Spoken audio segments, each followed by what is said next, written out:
تو تیرا تو کوئی حق نہیں بنتا نا, تو اپنی اوقات میں رہے, میں کہ اپنی حد میں رہے. مجھے یہ بتائیں کہ آج آپ نے راجہ پرویز اشرف کے سر پہ بھی ہاتھ ہاں, رکھ کے میں نے کچھ کہا کہا. میں نے راجہ صاحب کو کہا کہ اوپر اسمبلی کے اوپر اللہ کے نام لکھیں, آپ کے سر پہ ہاتھ ہے, آپ قسم اٹھا کے کہیں کہ یہ فرار نہیں کر کے.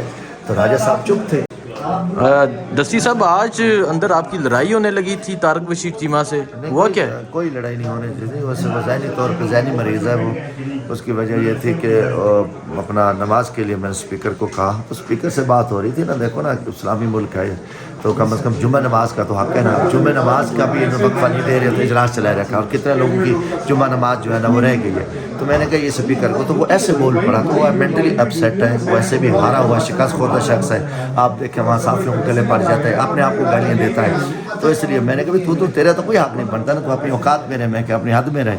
تو اس لیے اس کو بلا وجہ دیکھو نا, جتنے بھی یہ لوگ آئے ہوئے ہیں شکست خوردہ ہیں, ہارے ہوئے ہیں, ان کے جو ہے نا ذہنی ان کو سکون ہے نہیں. تو اگر کوئی بھی ہم بات کرتے ہیں یہ اکھڑ جاتے ہیں. ویسے بات ہی نہیں تھی, ویسے پاگل آدمی ہے. اچھا مجھے یہ بتا دیں, اسمبلی اسی طرح چلے گی چور چور کے نعروں سے؟ ہاں تو چلنی چاہیے نا. دیکھو جی چور ہیں, اتنا ڈاکہ مار, چور نہیں ڈاکو ہیں, اتنا بڑا 26 کروڑ عوام کے مینڈیٹ پہ ڈاکہ مار کے ہیں, تو کون ان کو برداشت کرے گا؟ قوم نے مسترد کر دیا, تو ہم کیا چیز ہے, ہم ان سے وہ اپنا حق مان لیں گے انشاءاللہ اللہ کے فضل سے.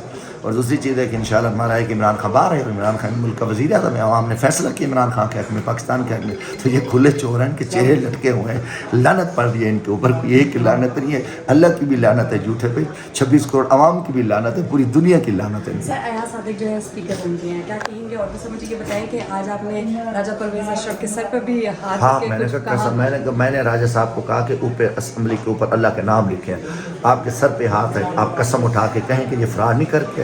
تو راجہ صاحب چپ تھے. راجہ صاحب کی تو حالت یہ تھی کہ اس نے جو وقفہ بھی نہیں کیا, جمعہ کی نماز کے لیے بھی وقفہ نہیں کیا.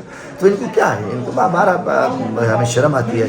مگر یہ جو فراڈ ہوا ہے, 26 کروڑ عوام مجوس ہے, عوام میں غصہ ہے, اور اتنی بڑی زیادتی, اتنا بڑا دھاندلا, اس کو ہم کبھی بھی برداشت نہیں کریں گے. جب قوم نے ان کو مسترد کیا ہے, تو انشاءاللہ تعالی ہم اپنا مینڈیٹ لیں گے, اور عمران خان کو انشاءاللہ پاکستان کا مضبوط ترین وزیر اعظم بنائیں گے. جو ان کو لانے والے ہیں وہ بھی شرمندہ ہیں, وہ بھی رو رہے ہیں, ہر طرح سے ننگے ہو گئے ہیں.